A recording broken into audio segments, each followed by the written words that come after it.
Hello everyone and welcome back. Hopefully you enjoyed tonight's chapter as much as I did. Chapter 18, The Mines of Mandalore. Wow, what a fill-in on the canonical lore. Let's dive into it. Starting off, we're going back to Tatooine. Pelimato's shop is definitely going to be one of my favorite places to go back to every time we go back. She's such a great character, and she is going to outfit Din Djarin with another droid, but not before we see her fleecing one of the local Boonta Eve. R5-D4 makes an excellent addition to this team, and they quickly head off to Mandalore. Our once dynamic duo that is now a trio makes it to the Great Mandalore and sees how effective the Night of 1,000 Tears and the Purge of Mandalore truly was. I mean, this planet's utterly destroyed. And as we break into this planet, the music is just fantastic. You really have to hand it to this series. They did an excellent job with the music.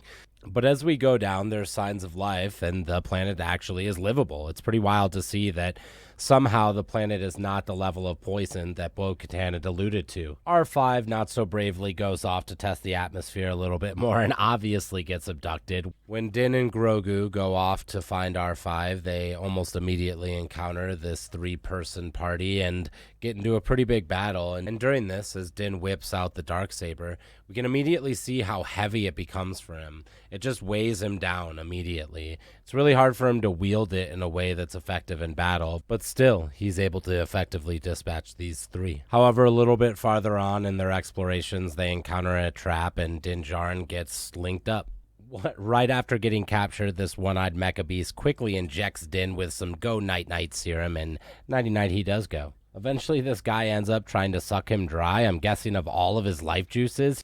It was an excellently dystopian look into Star Wars. It wasn't the only thing looking good, though. It was a really great set design. I really loved it and really appreciated the use of this mecha droid and this creature's ability to go back and forth in between these differing bodies. And another great feature was the puppetry of Grogu here. It was just really great and wholesome. It really brought you into the scene, and it was quite endearing towards Grogu overall. Here we see Grogu try to free Din. He's not quite able to, but a really great display of how much more powerful he is getting with his force powers.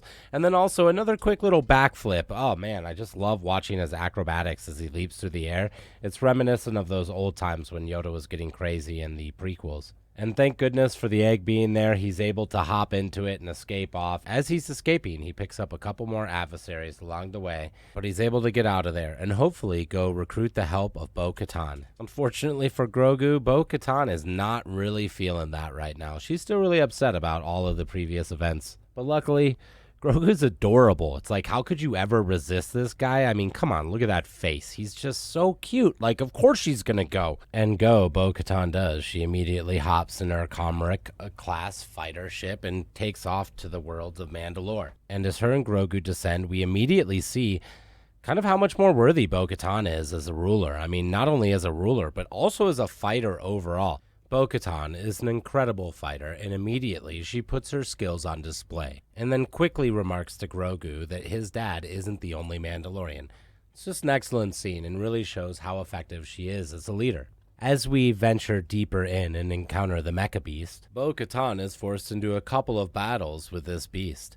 And when she ignites the Darksaber, we see just how easily and also effectively she is able to wield it. I mean, she is swinging this blade around one-handed with ease and with a deftness of a true swordsman. It's amazing to watch how easily she carves up this foe. What a beautiful battle it was.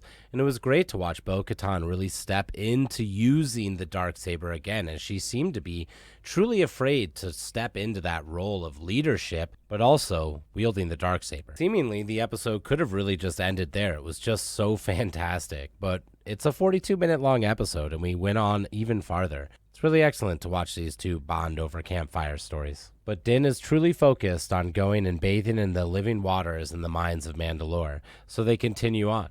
Bo has this nonchalant attitude where she seemingly doesn't really care that much. It seems to not be as holy of a sight as it is to Din Djarin.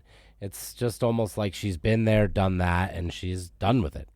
Din, however, seems to be mesmerized and steps in these waters to cleanse himself of his recently gained apostate name. As he steps into the water, he's quickly taken all the way into the depths. Lucky for him, Mama Bo-Katan is watching and quickly dives into the depths. After Bo-Katan saves Din and they're ascending from the depths, they look over and see the form of the mythic Mythosaur. This is incredibly huge. The Mythosaurs were thought to be extinct, and now that they have encountered one, this is all but ensuring the return of the great Mandalore. Mythosaurs, thought extinct, are one of the traditional symbols of the Mandalorian iconography.